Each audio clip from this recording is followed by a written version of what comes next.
In this video, you're going to learn exactly what houses not to buy. I have literally seen investors lose tens and hundreds of thousands of dollars because they bought the wrong houses, the wrong properties, and mainly because these properties have higher repair and maintenance costs. Like we're going to get into that.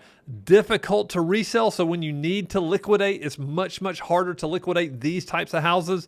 And then constant problems. I mean, constant problems over and over and over again. So let's dive in. I want to show you exactly which ones they are. And then the last one that I'm going to share with you, the last house you should never buy, is a little bit counterintuitive, but I'm going to explain why I think this is one you should stay away from. So let's dive straight into it. All right, I like to say you should never buy a house with a funky layout. So this says bad design, bad layout. I like to use the word funky because there's something about it that's just not normal, right? It's just not normal. You walk through and it doesn't flow very well. Maybe you have to pass through a bedroom to get to a kitchen or something just strange about it. Now, there are plenty of houses like this. These funky layouts, they're inconvenient. This is the biggest thing.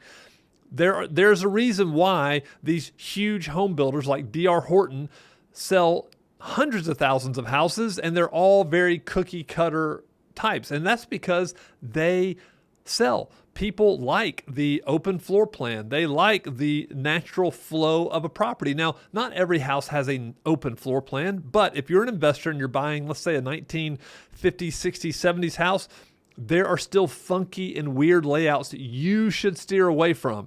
Don't buy them because guess what? Residents will not rent them. So it's just inconvenience, and they understand this right away, and they're going to turn and say, no, I don't want to rent that property. Next, they just become expensive to renovate, especially if you want to try to open up the floor plan or you want to try to change the funky layout. You have to understand, well, is this a load-bearing wall or not? Can I move this wall? Can I do away with this wall? So it costs you more money to fix the problem than just to be patient and buy a house without a funky layout. And then what you realize is when you finally do rent this property, you usually have to rent it at below market value. And the reason is because you're going to have to take a discount for buying the wrong kind of house. You're not going to get the market level rent. If everything's rented for $2,000, you're going to maybe get $1,800 because guess what? Your house just isn't normal. So don't buy these houses. Stay away. It's a very expensive mistake. All right, the next type of house is a house with structural issues. Now, I'm talking primarily about foundational issues. Now, when you walk through a house, if you look in the doorway and you see cracks going up to the ceiling, this may be a sign that there are some foundation issues. Now, sometimes this is just settling in a house and that's normal, but you should be aware of foundation issues. You want to make sure that you have the house inspected because this can cost you $10,000 to $20,000 to fix a real big issue with foundation, right?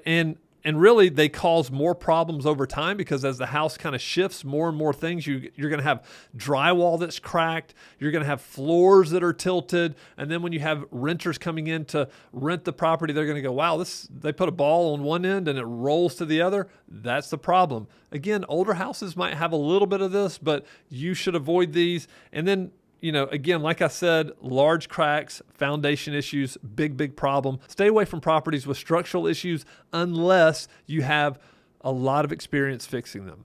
All right, next is I would recommend you stay away from D-class neighborhoods. Now, D-class neighborhoods, there's an A-class neighborhood. That's going to be probably the most expensive neighborhood in the area. Then you have B-class, which is upper middle class neighborhood. Then you have C-class, which is a great, solid, I would say working class neighborhood, and real estate investors love C-class because you get a little bit of appreciation from the property, you get rent appreciation, and then you have people that are working, they have good jobs, and they're paying on time every month, and they're lower price, right? So they're not too expensive. But then there's a class below that, and that is D class. I would say stay away. What happens is, you look at a spreadsheet and you see these potential returns. You're like, wow, cash flow. Look at my cash on cash return, and look at the cap rate I'm getting, and all these things look incredible until you actually buy the property and realize, oh, this is a lot more expensive than I thought it was going to be. Even though I paid so little for the house, there's a lot of problems, not only with the property, but just with the area in general, right? So they're usually found in high crime areas, and they're a little bit there's problems renting these out and reselling them, mainly because you're going to have to sell to another investor. And what are investors always looking for? They're looking for deals. Now, I would say be careful, because some people will tell you an area is C class when it's really D class, and you need to know the difference. You need to make sure you're dealing with a very trusted investor-friendly agent, somebody who knows these areas and can tell you, hey, here are the risks involved in buying these. What we've also seen is that if a property goes vacant, let's say you rehabbed it and it sits vacant for a while, there could be vandalism. There could be all kinds of problems, especially you can't control what goes on in the street, on the neighborhood. What if you get an abandoned house next to you, a burnout right across the street? This lowers the desirability of your property. And so you had your property, marketed for $1,000 to $1,200. And now all of a sudden, great residents don't want to rent it because there's a burnout and there's an abandoned house. And you didn't know that, or you couldn't do anything about it. So be careful, especially if you're trying to buy your first few properties. I say stay away from D-class neighborhoods. Don't buy them. All right, next, roofing issues. Now, roofing issues here, I mean, mainly now roofs, you're always going to have to deal with roofs when you buy rental properties, but I would say flat roofs are the big problem. Flat roofs are the big problem here. These flat roofs are problems because they hold water. They're just not attractive. Everybody knows they have issues and they're prone to leaking. You have water damage. You have structural problems. You could have mold, higher repair costs. I have bought a flat roof house before, actually, and I actually made money on the property. My partner didn't want to buy it, so I bought it. And I paid him a flat fee, and I sold that house so fast. And it was the ugliest house in the neighborhood. It was ugly, but it was in an A-class area, A-class neighborhood. Sold it, made good money on it. However, I will just say that was a result of a strong bull market.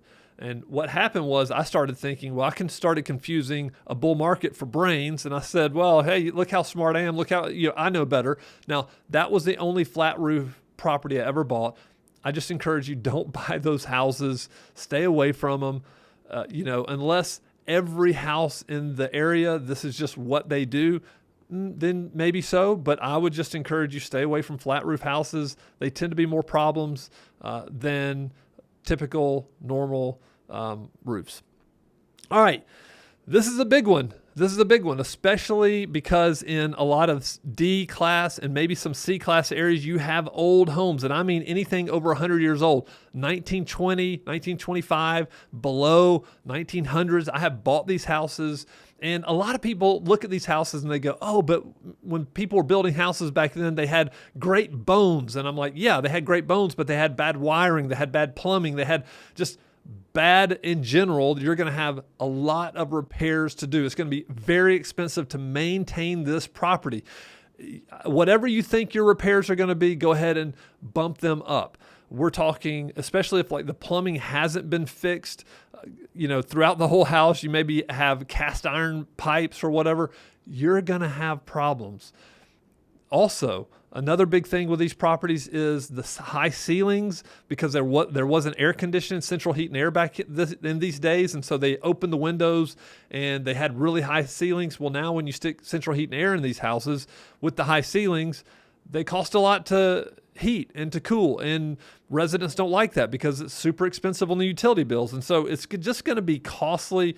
Again, higher utility bills and difficult to sell the older it gets. Just people don't really want to move into a super old house. And if you don't know what I'm talking about, go watch the movie The Money Pit with Tom Hanks, one of his super early movies, and you'll see what I'm talking about, because that's what these houses can be. They can turn into a money pit you never expected. All right, now the last one, I think you should never buy the most expensive house. Now this may seem counterintuitive, and I will tell you, a lot of times we buy houses based on status. And so the status is, hey, if this is a bigger house, this is the nicest house, then this is the best house in the neighborhood. If you're an investor, you don't care. You don't care. You don't want to buy the most expensive house. You don't want to, you don't want to have $190,000 house when the rest of the neighborhood is selling for around $120,000 or $130,000. You don't want to be setting the comp. You want to buy middle of the road property, people who are looking to rent in these areas are not looking for the most expensive. They're looking for market rate. They know that they can afford $1,500 in this neighborhood. And if your house is renting for $2,000, guess what? You're just not going to get hardly any applications. So a way that you can avoid this is just don't buy the most expensive rental house. Again, it's limited appreciation potential because you're going to have lower comps in the area. You might be the most expensive, so you're going to have to set the comp. So reselling it, you're going to come down in value, and then just lower ROI for repairs and upgrades. You fix something in the house, it just doesn't get you that much more in rent. And so avoiding the most expensive house will save you money in the long run. Don't buy these expensive houses. So these are the ones that we went over, and I think just to kind of go back over them real quick, again, funky and bad design layout, structural issues, stay away from a lot of crooked houses, D-class neighborhoods for sure, because these are going to cost you more than they're worth, and they're harder to rent and harder to sell when you're ready to get out of them. Roofing issues, avoid flat roofs. Old homes, again, the money pit. These things are gonna be really, really tough. And then expensive houses can they make it sound like, wow, this is going to be the best house. People are going to want to rent this house, but really, in middle class America, people just want middle of the road, right? Middle class, they want middle of the road. They don't want the nicest thing.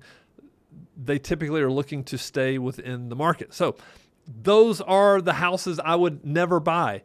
Just think about very carefully your buy box, and does your buy box fit most people who are looking to either buy or rent in that area? Those are the houses you want to own. Make sure you get with an investor-friendly agent, because these people will help guide you. They'll help you avoid these types of mistakes, because a lot of real estate, a lot of success in real estate is mitigating your risk, and these properties are going to increase your risk exposure. And what you want to do is you want to just be, man, I want the lowest risk, the greatest return, and that's the perfect combination that everybody's looking for. But there's houses you need to avoid. These are them.